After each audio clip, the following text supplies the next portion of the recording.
This episode of the podcast is brought to you by Canna Health. What if you had such a clear understanding of your own DNA and genetic makeup that you could make informed decisions about what type of cannabis products interact best with your system? Well, now you can with EndoDNA. EndoDNA is a simple DNA test that maps your entire endocannabinoid system and then matches that summary with the specific cannabinoid ratio and terpene profile that aligns with your unique genotype. Imagine being armed with personal information when visiting a dispensary. You'll have the power and capability to purchase products that best align to your genotype. Visit their website to purchase the EndoDNA collection kit and Endo Decoded report at endodna.com/product and use the promo code CONNECT15 for a 20% discount. Again, that's endodna.com/product and use the promo code CONNECT15 for a 20% discount. The future of cannabinoid therapeutics is here with EndoDNA. What's up, my fellow people of the plant? In this episode of Cannabinoid Connect, I'm talking with Jesse Burns. He's the Chief Marketing Officer at Grasslands, which is an Indigenous-owned marketing agency specializing in highly regulated and emerging industries such as cannabis, hemp, technology, real estate, and beyond. Jesse is a cannabis marketing veteran who has served as the longtime marketing director for Sweetgrass before joining Grasslands as CMO in 2020. He believes that product design and a deep understanding of the customer journey are the driving forces for exceptional brands. During our conversation, we discussed cultural intuition and education around cannabis marketing. We discussed the challenges when it comes to cannabis marketing, such as competitive landscape, confirmation of bias versus consumer understanding, regulatory compliance, and more. We also discussed cannabis distinction versus cannabis differentiation when it comes to branding. Last, we discussed the impact that federal legalization will have in the marketing space within the cannabis industry. So I hope you enjoy this episode of Cannabinoid Connect as you watch or listen to my conversation with Jesse Burns, who is the Chief Marketing Officer at Grasslands.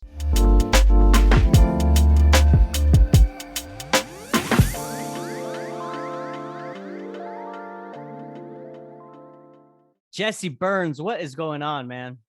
Hey, Kevin, how are you? I'm doing well. How are you doing?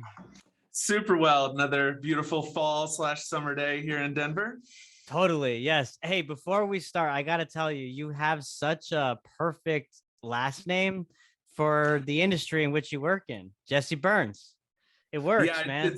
it's generally been followed by yes, he does in certain circles. So That's awesome. Well, hey, before we started recording, I did tip my hat to you and say, man, I mean, you have a lot of accolades under your belt. When you look at your resume, I mean, you sit on the board for an MBA alumni for the Leeds School of Business at the University of Boulder, Colorado, co-chair of the programmatic, what is that? Committee for the the Cannabis Entrepreneurship Academy. So, and then also you're a mentor for the Canopy Boulder Cannabis Startup Incubator, which is very interesting because I recently had Patrick Ray on, who founded Canopy Boulder. So it's a small circles that we're running with together, man. So yeah, really excited to be talking with you. Absolutely. I saw that Patrick was on recently and have known him for quite a long time. Absolutely. Yes. He's a good guy. Very, very nice man. So shout out to Patrick. But Jesse, let's talk about you, man. You're a cannabis marketing veteran, CMO at Grasslands. Let's talk first a little bit about your role at Grasslands and what all you're doing within the marketing space. Of course. So Grasslands, we're a marketing and PR agency. We're based here in Denver, Colorado. We were founded by Ricardo Baca. He's a veteran journalist who also founded the Cannabis vertical for the Denver Post years ago. It was the first cannabis vertical for any major national newspaper. As far as what I do at Grasslands, I'm really in charge of the agency's own integrated marketing efforts, as well as our external, all of our client-facing integrated marketing efforts. And then really sort of more traditional jobs for a CMO where it comes to revenue streams, strategic partnerships. I kind of like to frame it all as really growth hacking for our agency, for our clients, wherever we need that to happen. That's what I'm assigned to overseeing and help drive. Got you. And for those listening who are not so familiar with the marketing lingo and terminology, when you say integrated marketing efforts, why don't you go ahead and expand on what that means? Yeah, the concept of integrated marketing is just really making sure you have this unified message throughout all of your channels, right? That you have a consistent message, what you're saying on social media, what you're saying in your advertisements, the way your vendors perceive you, the way your B2B businesses, your end users, your consumers. So integrated marketing is really about making sure all of those efforts work together versus in their own sort of silos. And and being the CMO, you mentioned that it's growth hacking, on the client side, for the business side. So you're really, you're not only helping your clients with these marketing practices and these growth hacks, but you're also implementing them yourself within Grasslands, because you need to have, a marketing strategy also, right? I mean, the brand itself needs that. Absolutely. And that was one of the things I was specifically brought in to do, to really help focus inward for the agency, to make sure that we were, capitalizing on all the opportunities we had, and that we were really putting effort and intention behind our own marketing efforts. Mm-hmm. Well, let's talk about the current cannabis marketing challenges, right? We know there's a lot of them. Everything from censorship to waking up and finding out that your Instagram channel's, been removed or it's down temporarily. So, tell me a little bit about some of those experiences, both on the client side and within your purview of Grasslands, and what are you doing to combat some of those challenges? Yeah, absolutely. I mean, challenges dominate pretty much every aspect of marketing, or excuse me, of cannabis, of the cannabis industry, marketing in particular. But one challenge that really kind of stands out right now is competitive landscape, right? The competitive, there's a lot of entrant businesses, there's a lot of big businesses, there's a lot of money out there. So there's a really highly competitive marketplace right now, whether you're in products or services or really anything. So I guess one thing I would want to say to that, though, is looking at this sort of competitive side of things, this challenge side of things, there's always a flip side, right? Out of this sort of regulation, out of all of this challenge comes opportunities if you do it right. So when you think about, competitive landscape, for example, you think about how crowded that is, how, if you're to do a sort of classic business school Porter's 5 forces analysis and look at whether this would be an attractive industry to come into, certain places, certain states, it would be no. The answer would be no. However, there's just so much room for growth right now. It's all about really choosing those people, figuring out who you're going to be and to whom you're going to be, and scaling from there. And I feel like a lot of times the intimidation that one would feel thinking about how much competition, the big MSOs with money, the mom and pop shops that are getting consolidated, and folks that would be hesitant to come to market with a new brand or a new idea or a new concept. It's really all about choosing that target audience and making sure you're saying exactly what they want to hear and that you're that person. One of my business school professors used to say this all the time, which is you can't be everyone to everything to everyone. So he would say, people like hot tea and people like cold tea, and nobody really likes warm tea. So make sure you get out there and you're either hot tea or you're cold tea, and you're not going in the middle, that you're making that you're really unappealing to some people, but those people who you do appeal to, they love you and they take you in and they purchase from you over and over and over again. That's a great way to look at it. I mean, I totally agree. And it's always important to first understand your target audience, like you mentioned, right? Like who am I going after, and who's going to be interested in what I have to say. And once you kind of first start with that, it seems like it informs further messaging, right?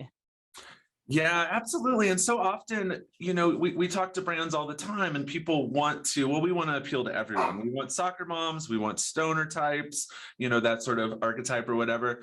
We want all of these folks. And while that sounds appealing, like traditional marketing, the way that you should really approach it is to choose somebody, be everything you possibly can to that one person, and others will come, others will follow. You may not get the soccer moms and the whole tie-dye at home, that kind of culture as well. but you're going to get some sort of crossover. So really choosing that market, being the best you can to those people, that's essential for any successful brand. It is, yeah. And then sometimes, I mean, I get where someone would come from to say, look, I want to target everyone because, Mhm. the cannabis plant does touch basically every demographic, right? Every race, Oh, yeah. every age group. Like, I mean, people consume cannabis in a lot of different ways, whether they're inhaling, consuming with edibles, or, using topicals, et cetera, et cetera. So I could see why you'd want to go big at first with your marketing, but realistically, that's not going to happen, right? You're not going to reach Yeah. everyone right away. So, to your point, start slow, see what works, and then kind of expand from there. Um, yeah, go ahead. Absolutely. And some brands, some brands can do it, right? There are brands out there, there are national brands that are touching, all sorts of different market segments. And that's awesome and good for them. But, to really keep those folks engaged, does anybody, this kind of falls into one of my biggest influences is Byron Sharp and How Brands Grow. This book I'll probably reference multiple times in this conversation. But really understanding, those sort of medium buyers, you really want those loyal buyers, those buyers that are purchasing over and over and over again. Medium buyers will be there for you. They change out, they swap, they're hard to market to, they're inefficient to market to. But those truly heavy buyers that you can keep in the fold, that you use loyalty programs to subsidize, that you keep them close to you, those are going to be the folks that are really driving a lot of your bottom line. Yeah. Well, let's get into the nuts and bolts of that, Mhm. right? So, like, once your audience is defined, like, what would you recommend, to someone from a marketing perspective of how to get started and be effective online? Well, I would recommend talking to that audience first, figuring out what moves them, what they care about, how they get their information. So many marketers will stay inside of the building, inside of their office, inside of wherever they work out of their home. And they, sit there and make all these assumptions, and you get this sort of rolling loop of confirmation bias going, right? So really getting out into the world, talking to folks, figuring out what is that emotional connection. What are you doing for that person? What is your brand doing? What is your product doing for them? Figuring out what that is, and then using that to elevate the experience for them and for your brand. Yeah. And so I mean, like, I guess, like, through surveys, focus groups, emailing, and just trying to better understand, like you said, how the product's working, Yeah. what effects it's giving. I mean, are those some types of actionable things that they could implement to get this kind of information? Yeah, absolutely. Surveys are good for kind of figuring out where to start.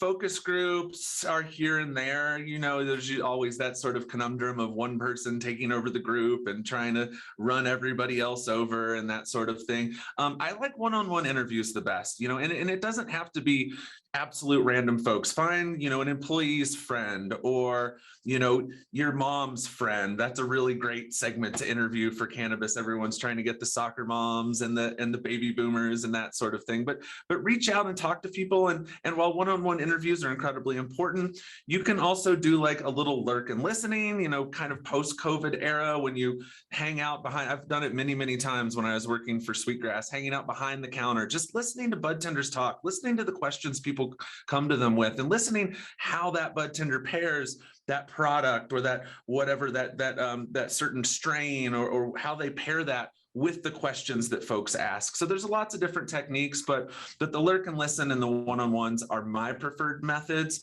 and ones that have proven to be really valuable in the past. I like the way you frame that, the lurk and listen. That I guess that I do a lot of that as well on online, especially like within Mhm. Twitter and whatnot. Yeah. And so, to your point, like, even, your point about being at the dispensary, listening to bud tenders. Yes, I mean, in person, absolutely. But there's so many other opportunities, even Mhm. online as well, right? Like within Reddit forums or Twitter feeds, groups you follow in Facebook. there's probably a lot of those conversations going on where you could get that information. So Absolutely, absolutely. I mean, I spend a lot of time on Reddit. It's this huge, valuable trove of information that I feel like marketers haven't quite tainted yet with their own sort of advertising and branding and that sort of thing. It's really built around this idea of, this community knowledge share, this group think tank, essentially, and you can get feedback on everything out there. any and everything. It's so true, man. I mean, and then you go down those rabbit holes, where it's like, oh Oh my yeah. God, another video. Okay, I want to see that. What is this about? What is this? And by the time you know it, you're deep. You're deep in it. Yep, that's how my day started today. I can't even tell you what it was about, but I was down there. I hear you, man. Well, so let's talk about the next phase of this, right? So identify your target audience, lurk and listen, one-on-ones, just gather data to better understand how your product's working, if it's working, how other products are working, right? All this kind of stuff that matters to kind of build on this. But then I would imagine, and this has got to be evident, and what a big challenge for some of these brands is the education factor, right? Like Yeah. there's this gap of knowledge when it comes to, first, okay, what is this product? What's the formulation? Like, how do I do it? How much should I do it? How frequently should I do it? What does it do? So, and before we recorded, you talked about this notion of cultural intuition. So why Mhm. don't you talk to me about cultural intuition and this gap of knowledge right now? Yeah, so there's a lot in there to unpack. So culture, let's just start there with cultural intuition. This is when I was marketing director of Sweetgrass. This is an edibles brand, baked good brand here in Colorado. I worked very closely with the founder, Julie Berliner. I spent 6 years at this company. We grew the company and then eventually sold it to Live Well Enlightened Health in March of 2020, right? But this notion of cultural intuition, this is something that, Julie and I worked on for years. Really, when we were in Colorado, we were one of the original edibles brands. Time and time again, we kept running up against this sort of marketing constraint of education, right? You could release the perfect product, but you need the marketing budget in order to back that product up, right? Mm-hmm. We were the first company to bring a microdose, a 2.5 milligram edible to the market.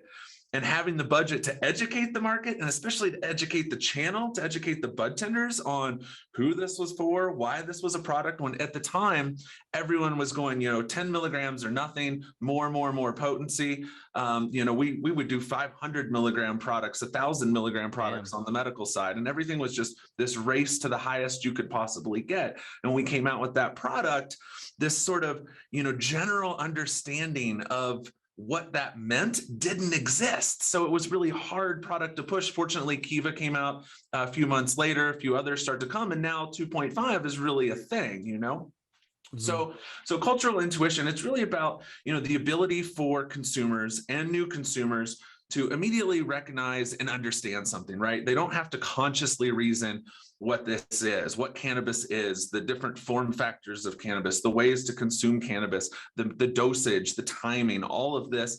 It's not there yet, right? So one way I like to liken it is to vehicles. Like everybody knows what a semi truck does. Everybody knows what a minivan does, right? Generally, unconsciously, people can see those vehicles on the road and they know one's full of kids going to soccer practice, one's full of who knows what on its way to a big box store, right? Right.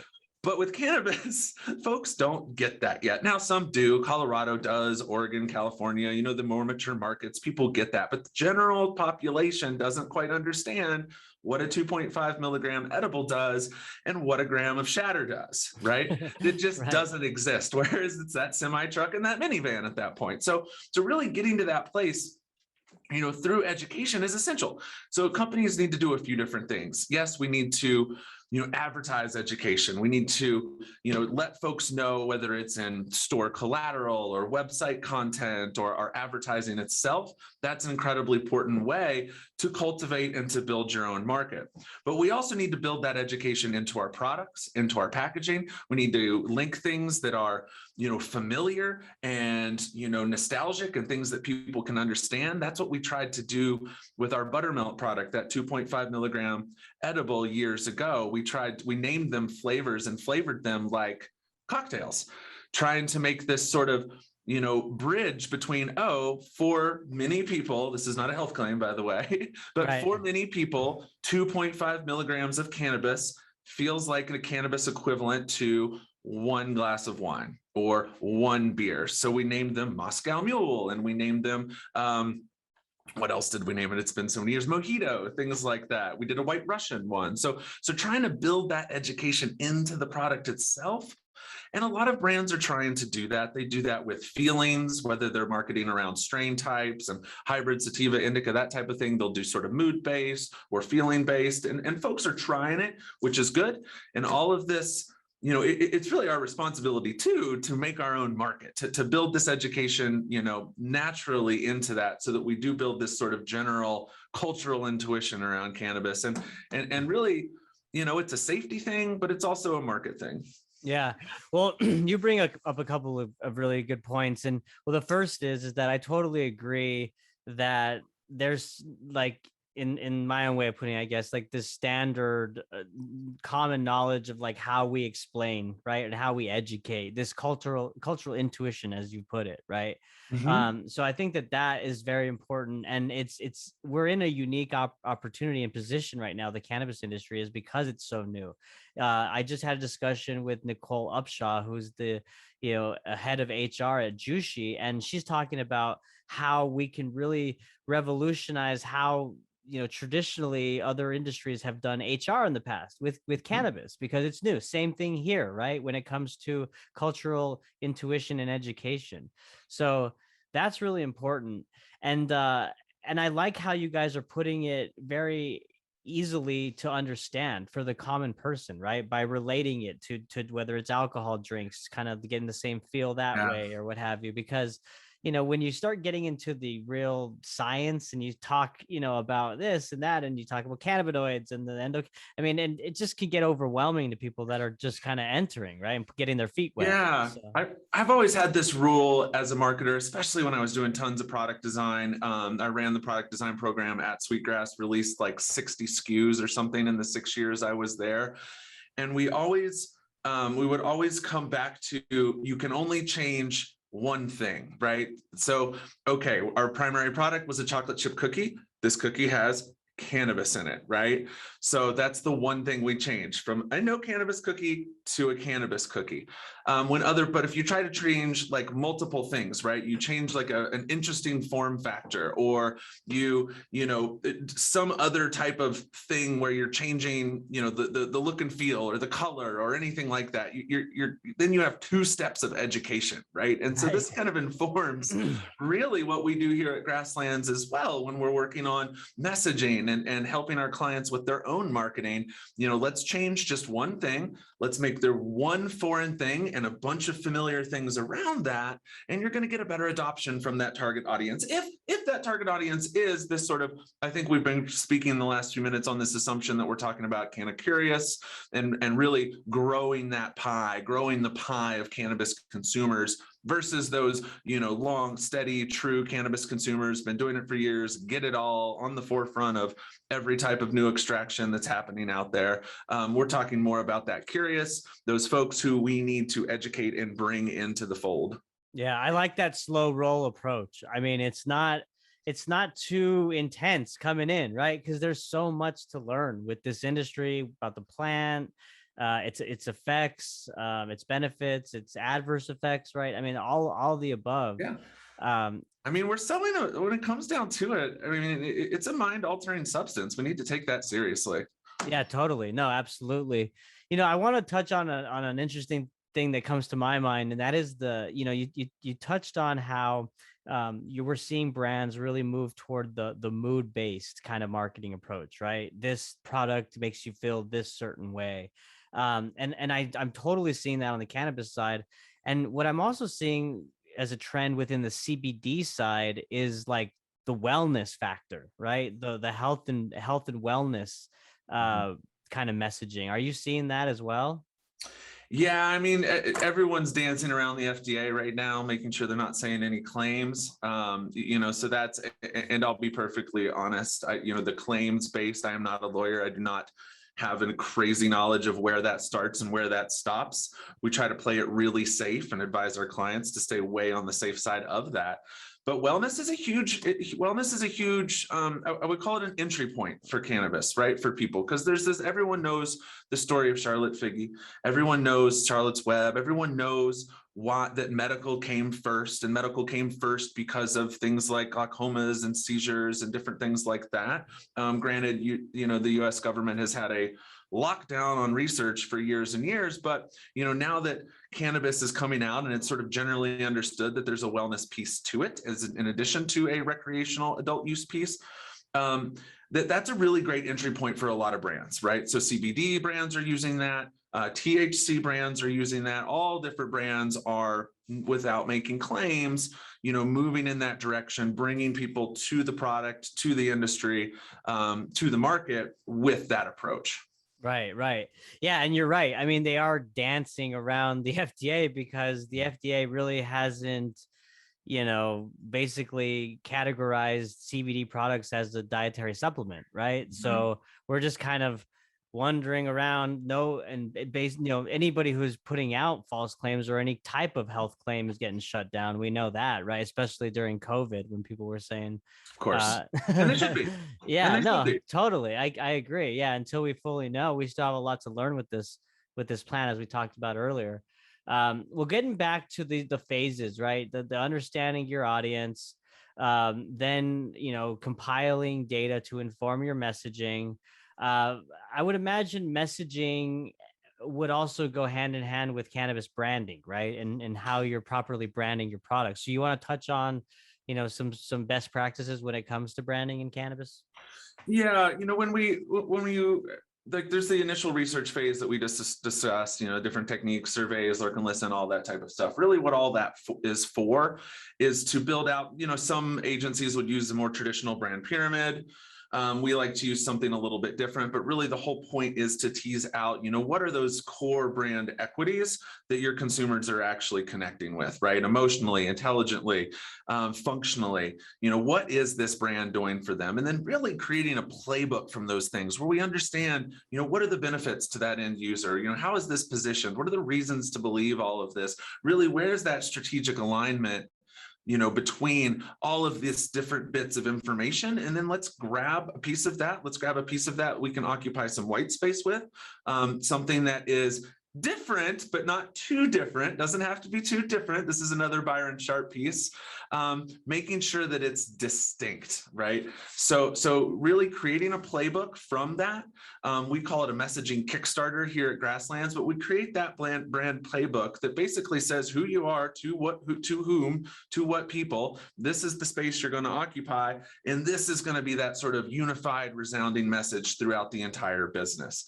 Now, as far as the brand, then you just need to act on that, right? So you need to integrate your marketing, make sure everything looks and feels and sounds the same, and then really be distinct. Okay. Now, distinction, I would argue, again, it's a Byron Sharp argument, but I would argue that distinction is more important than differentiation.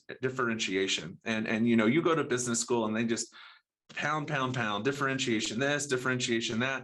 Well, honestly, you can be pretty similar to someone else if you look way better doing it, right? And the way you do that is really investing in distinctive assets. And that can be messages, that can be slogans, that can be logos, characters, celebrities, anything that's unique.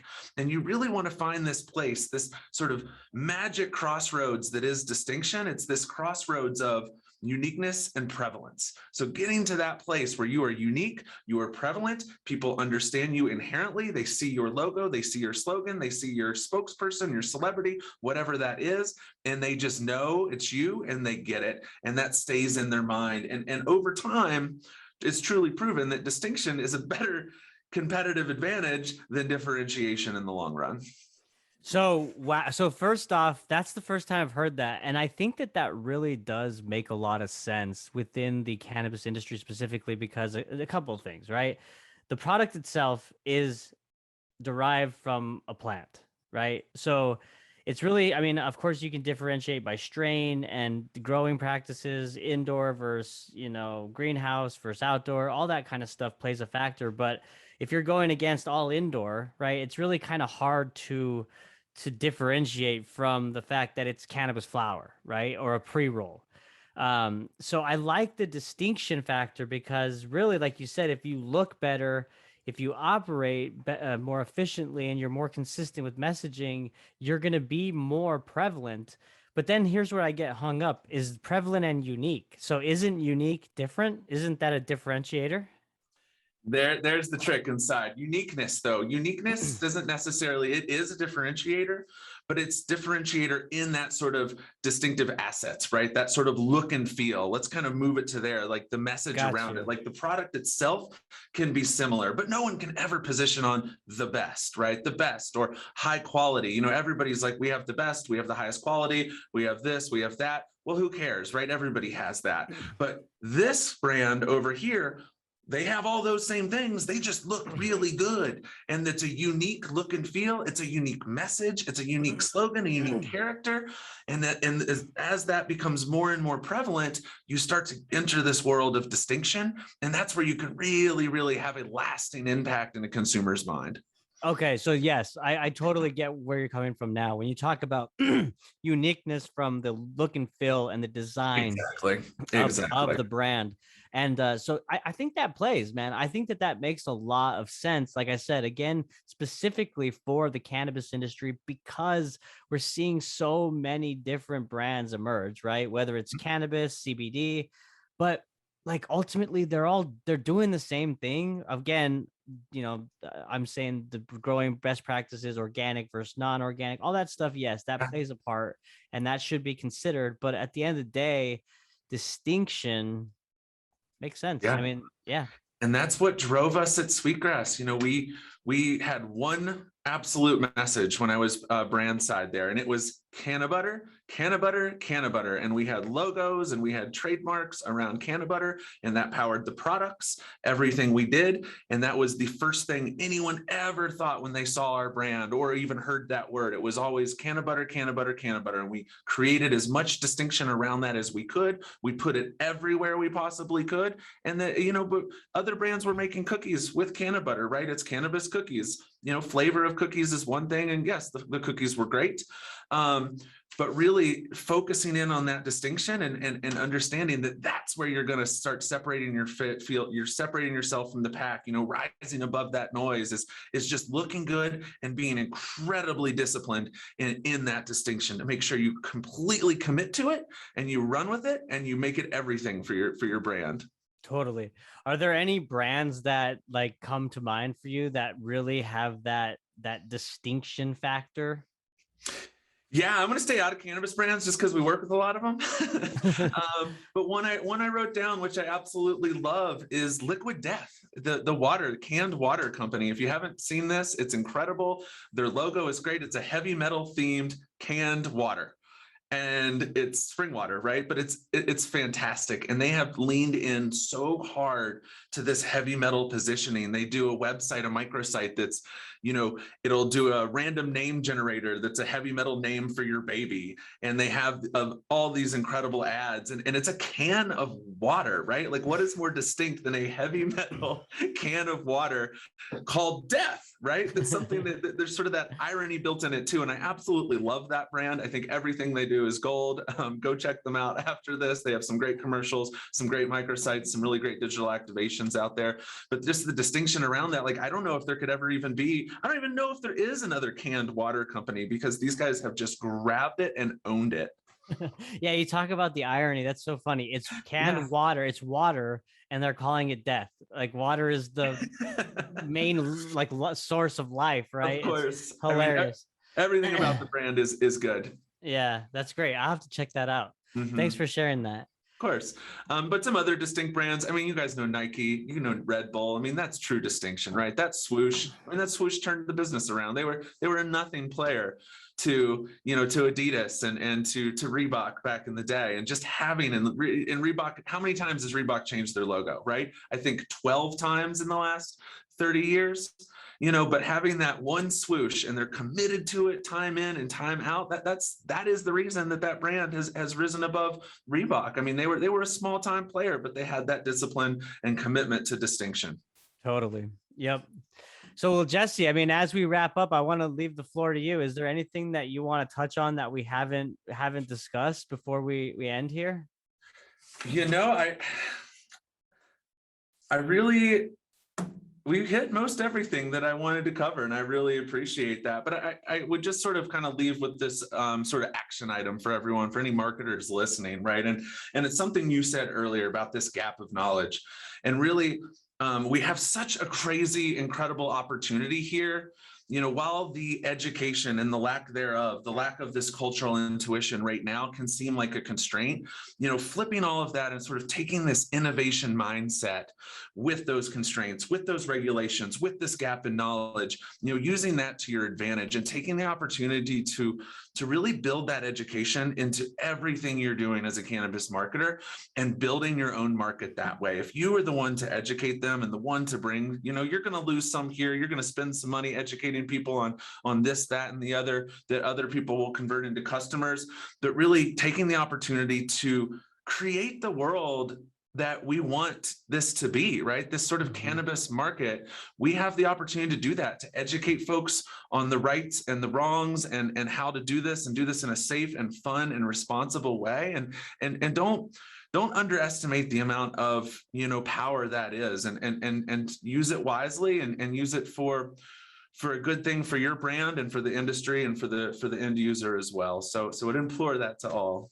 Yeah, no, that's very well said. And I couldn't agree more. I mean, what better opportunity do we have right now to make it our own, like you said, and do it the way we want to do it? And it starts with education. This industry is very complex with all the regulation, with all the science that's still kind of unknown, the health benefits that we're still discovering and learning, adverse effects, dosing, the cannabinoids themselves, right? The plant itself. I mean, the flavonoids, terpenes, there's so much. So the more that we can all collaborate and be consistent in our messaging when it comes to education, I mean, it's only going to be beneficial to everyone and the industry as a whole. And it's going to move us forward even more quickly if we do that. Absolutely. Let's make the pie bigger and let's make it a responsible pie. Yes, man. Yes. Well, hey, Jesse, I really appreciate your time. You're very, very knowledgeable when it comes to the marketing space within cannabis. So again, thank you for sharing your insights. I'd love to have you back on as the industry, develops and matures more and we start to see different things change, within the various social media platforms and others. So yeah, would love that. And we can connect offline too. Everyone getting their Instagram shut down. I've discovered a few new, deep in the depths of Reddit, found a few new tricks for getting those turned back on. So happy to connect with you at a later date on those. But thanks for the opportunity. It was really great to talk with you, Kevin, and really looking forward to the next time. Totally. Yeah. Hey, why don't you let people know where your website and social media is if they want to learn more about Grasslands? Absolutely. You can find us at mygrasslands.com. I'm Jesse at mygrasslands.com. So shoot me an email and happy to engage with anyone. Boom. There you go. And thank you all for listening. Awesome. Bye. Thanks.